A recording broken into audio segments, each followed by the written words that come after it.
Well, hello, parishioners and friends of St. John's. Just wanted to take a moment to just briefly share with you some interesting news about a minor liturgical change that we'll be making to our worship once we're finally able to return to our normal way of worshiping indoors. This change was, of course, all in the works before the pandemic hit, and many of the items I'm about to discuss had already been donated and purchased, but of course, it all got put on the back burner when our attention was directed toward online worship. So, to introduce these changes, I want to start by giving you all an ever so brief lesson in sacred architecture. That is, I want to talk about why the worship spaces in the Episcopal churches are laid out in the way they are, and why some churches look different than others.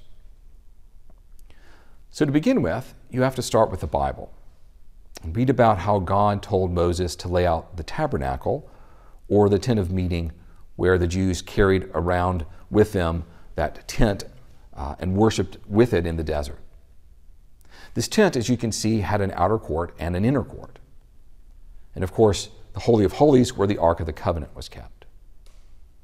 This design was later mimicked in the building of the temples in Jerusalem.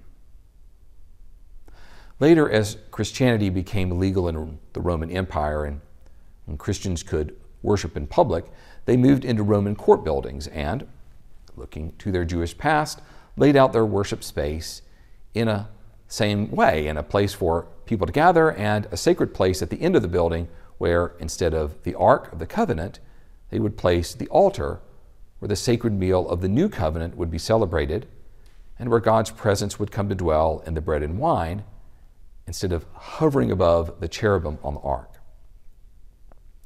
More specifically, they also commonly elevated the altar to represent Golgotha, the hill of Christ's crucifixion. And then they placed on or near the altar a cross, so that when one looks at the altar, they are immediately reminded of Jesus' sacrifice on Golgotha, to which that Eucharistic meal is bound in a covenant relationship, and through which we are reminded that there is no grace without Jesus' suffering and atonement. Of course, as time went on, this basic design of churches got more elaborate, often adding on transepts to make the whole building shaped like a cross.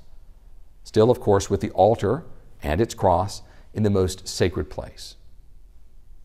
Then in the 1960s, a new liturgical movement, which sort of began in the Catholic Church with the Second Vatican Council, swept its way through the Protestant churches, and this movement experimented with different designs and concepts. The thought was, instead of making God distant at the end of the building, to instead move the altar into the midst of the people. A fine liturgical expression, but often difficult to pull off in a rectangular building. In this design, it's also more difficult to connect the altar with a cross, unless of course it's somehow suspended above the altar, which has been done in several places. Here at St. John's, we've seen several liturgical expressions over the years. Initially, when our worship was done in what is now Tilson Hall, there was an elevated altar with, you guessed it, an altar cross and candles right behind it. Eventually, a new building was built in the shape of a cross. And just like all the churches of old, the altar was placed at the head of the cross with, once again, a cross behind it. Eventually, the folks at St. John's came up with a plan to turn our worship space around to help with the flow of traffic into worship. This dramatic and extremely helpful change occurred in the 1980s. During this time, there was a new liturgical expression emerging, which sort of hinted at that early liturgical reform by having the clergy sit behind the altar and having the celebrant of the service sit in a celebrant's chair, which sometimes looks an awful lot like a bishop sitting in state, when it's what they do when they visit a church.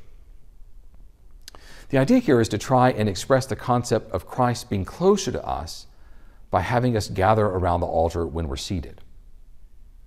Of course, doing this makes the concept of adding an altar cross difficult, and so one was added artistically in the stained glass window behind the altar, although, admittedly, it isn't obvious to the untrained eye.